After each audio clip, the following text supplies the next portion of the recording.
Web service and web deployment definitions are over.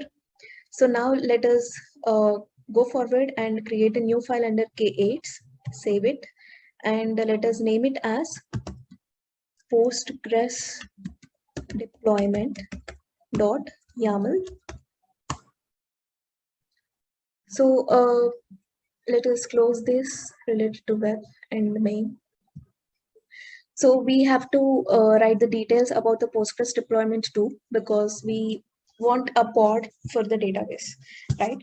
So very similarly, we will have to write all the configurations. But even before doing this, let us understand about a very important concept, which is persistent volume claim. Okay. So let us discuss about the persistent volumes. So in our user wish list application, we are using pods for Postgres database also, right? So a pod runs a container, and a container has its own file system known as container file system.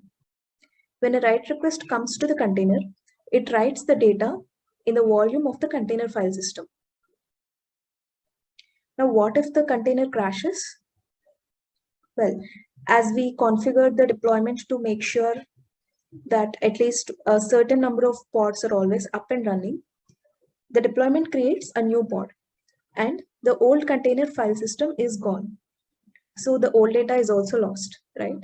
So when the old container is crashed and the deployment creates a new container, the file system of the old container is lost and the new pod has its own file system, right? So the data is lost. The previous data is lost.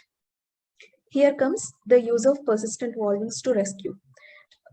When a write request comes in, the data is written into the persistent volume and not onto the container file system. Here comes the persistent volumes to the rescue. When a write request comes in, the data is written into the persistent volume but not onto the container file system.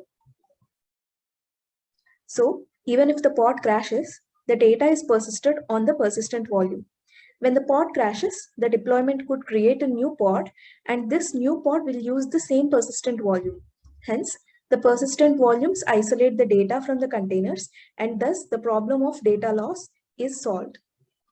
Okay, so how to assign the persistent volume to pod?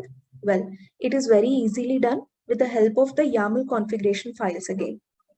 So first of all, we will define the persistent volume claim YAML resource file, where we define all the required configurations like storage access mode, size of storage, and other configurations.